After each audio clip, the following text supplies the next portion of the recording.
kabar? Aku sekarang lagi di kampus Selatan di Basucian University South Campus. Pemandangannya oke banget. Di balik nih ada kapal-kapal yang nanti bawa penumpang dari ini kan posisinya ada di European side to di Asian side, ke bagian Asia. Sambil menikmati pemandangan, sambil enjoy, aku pengen bahas sedikit tentang masalah flag. Karena banyak banget yang udah mulai ya, kayak misalnya ibu-ibu muda gitu ya, kayak misalnya udah mulai muncul flag, atau bisa juga anak-anak muda yang misalnya dia tuh keturunan, jadi kayak bentuknya kayak freckles. Nah, sekarang aku pengen bahas secara singkat sebenarnya flag itu apa. Jadi kalau flag itu sebenarnya adalah hiperpigmentasi atau kelebihan pigmen di kulit kita.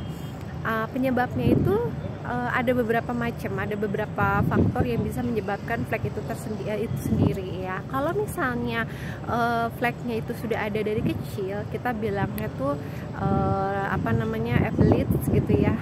Itu tuh biasanya kecil-kecil, itu biasanya kayak turunan, biasanya kayak orang-orang bule.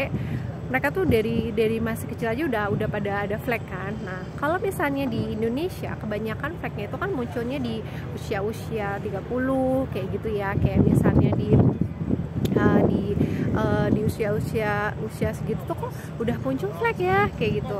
Nah, penyebabnya itu biasanya ada, kalau di kita tuh penyebabnya adalah sinar matahari. Yang kedua adalah kalau misalnya udah menikah gitu ya, atau sudah pakai KB, biasanya KB hormonal. Jadi kalau misalnya kalian ada flek, solusinya bisa dengan satu, yang pertama yang paling penting adalah hindari sinar matahari atau pakai sunscreen. Yang kedua, pakai krim malam yang mengandung vitamin C, yang mengandung whitening agent kayak gitu ya. Whitening agent bisa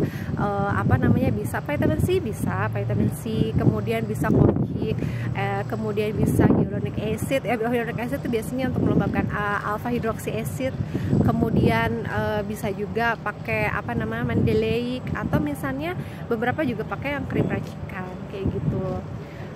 Yang perlu diperhatikan adalah selain dengan menghindari sinar matahari, pakai sunscreen, pakai krim malam, juga ada beberapa treatment yang bisa dikombinasikan gitu. Bisa pakai microdermabrasi, chemical peeling, atau bisa juga yang terakhir dengan laser kayak gitu. Dah.